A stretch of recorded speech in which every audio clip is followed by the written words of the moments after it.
career, I suppose, and started off very small.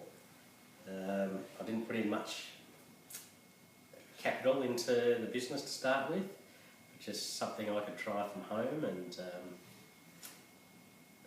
build on it from there. So it's very, very small to start with, working from home, almost like a hobby, I suppose.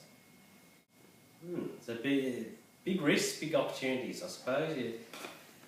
Risks is that you may not earn any money. You've always got overheads to pay with your own business, but you only make money on what's left over. So there's always a risk that you'll go backwards from time to time, or even just stand still. But the opportunities are that you can make a lot of money to fill those gaps.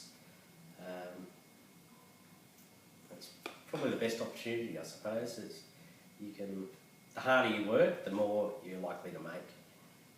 And if you've got the potential to do it and the energy to do it, there's some good opportunities there. I reinvest a lot of my own money into the business, use the profits from the business mainly. If there's a big purchase that needs to be made, I normally get finance to do it. That way I can control the cash flow and pay things off. It's more tax effective to take out a loan or finance big purchases. So a little bit of both, a little bit of my own money and a bit of finance. Yeah, they chop and change all the time. Small businesses aren't the friend of the government because we tend to create lots of work for them. So I don't think we get looked after a lot. They create a lot of red tape for us to get through, a lot of added expenses. But then on the other hand, every now and then I'll throw in some tax benefits for small businesses. Like if we reinvest in our business and buy capital expenditures, then we get good tax write-offs for them as well. So it's a bit of both ways. It was time for a career change. I've been doing the same job for a very, very long time, and just thought I'd try out something new to start with, and it just so happened that it took off and started to work. Don't know how I got to that point, but it just all seemed to fall into place. So my business is a catering business. I need to I suppose firstly I need to advertise the business to attract customers. I do most of that myself, although I've recently had somebody update my website for me, but I initially did all of that to start with. So yeah, it starts with the advertising and trying to attract customers and knowing what my competitors are doing as well, and adjusting my pricing and services to what other people are offering and what customers want. That's the first step. And once you have the customers, need to know what exactly they want and how to best service their needs. So you need to be able to manage what you're supplying them, the stock and staffing.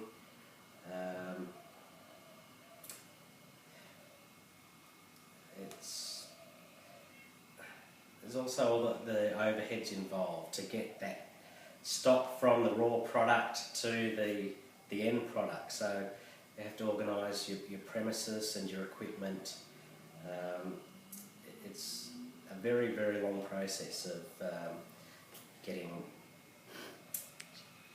your product out there. So it's I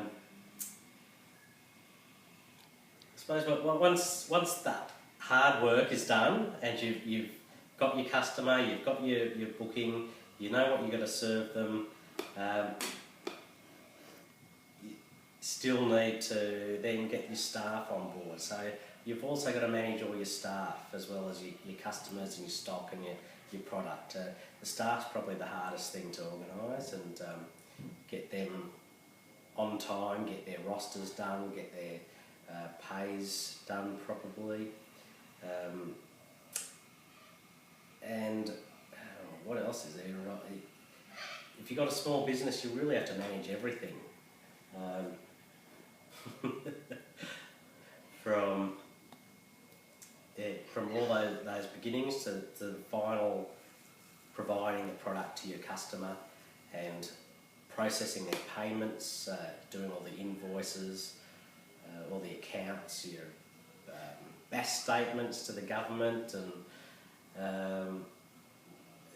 it's endless. It depends how much time you've got to dedicate to it and how much you're capable of doing all yourself, but I pretty much do everything in my business, or at least have a hand in everything from start to finish. There's been a few over the years. There's always, well, not always, but every now and then you'll get customers who try to get their way out of paying for complaining about problems that don't exist, or I even had one that was trying to confuse my staff member while they were counting out the money and tried to rip them off a few $100. So you've got to sort of make sure that payments come in properly.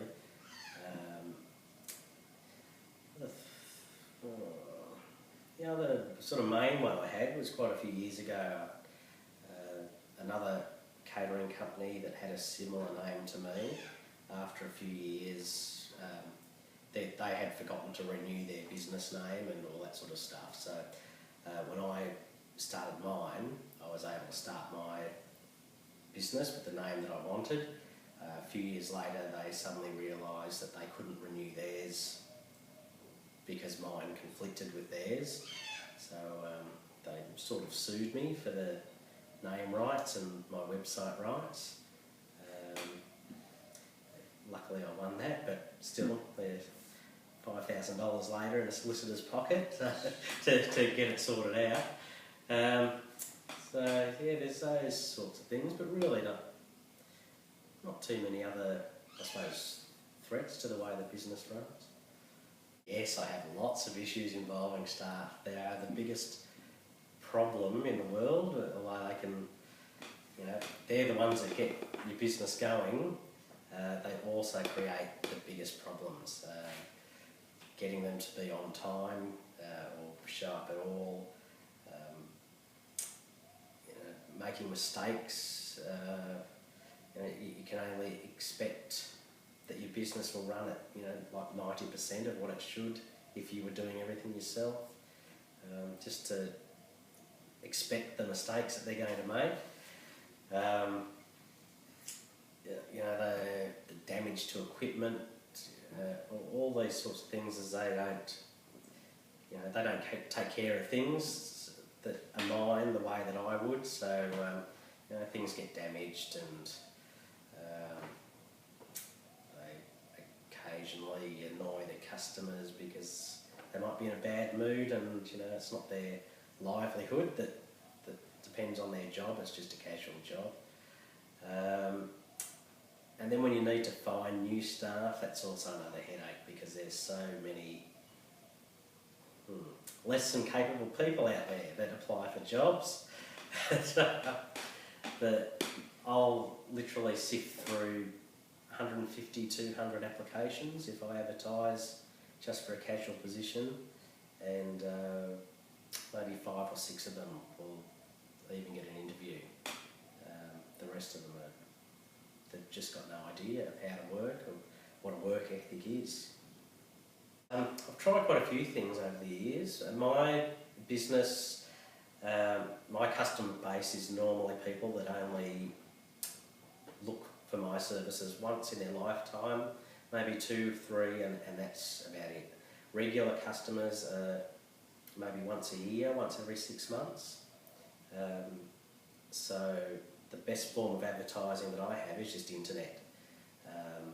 People who look for my services will just do a Google search to try and find somebody like me. So all the other forms of advertising don't work, like yellow pages and things like that for my business don't work. It's merely internet. So I've spent a lot of time and effort on my website to get that the best that it can possibly be, so that when people search for me on Google, I come up the top of the list and not the bottom, and also pay a little bit of money to Google to have me advertised in their little advertisements here and there on their pages. So I suppose I don't really guarantee it. I suppose I have a certain reputation, and I have feedback from customers that's normally quite good, and I normally just let new customers rely on that. They can read it and see what other people say about the services. 95% of the time there's never a problem, so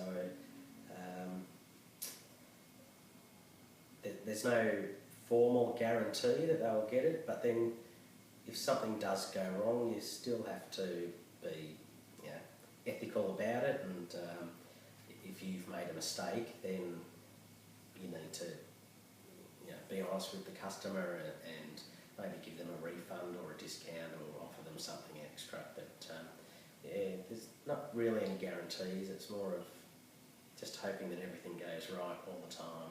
It depends on how busy we are. It fluctuates quite a lot.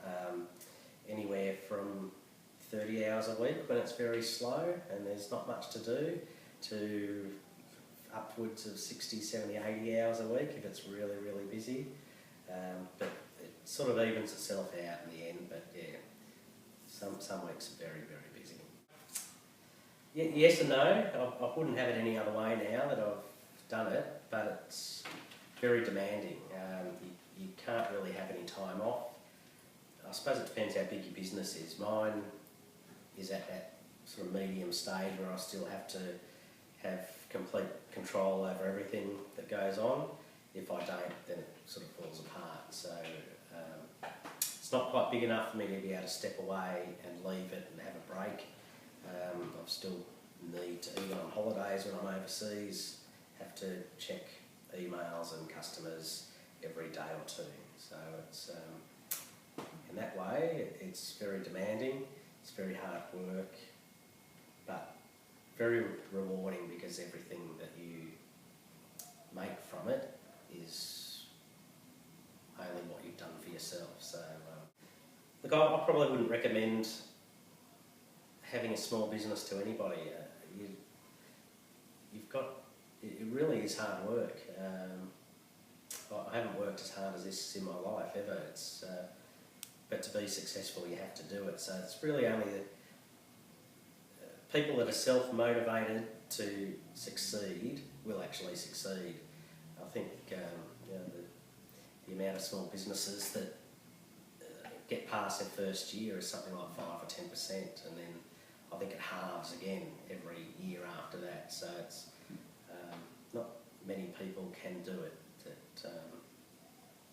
I think you just have to be that in the right frame of mind. So I know I wouldn't recommend it to anyone. They've got to have that self-drive to go out and start it and try and do it.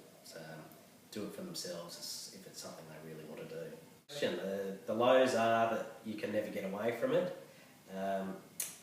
If you take time off, then you've got twice as much work when you get back, plus whatever business you've lost as a result.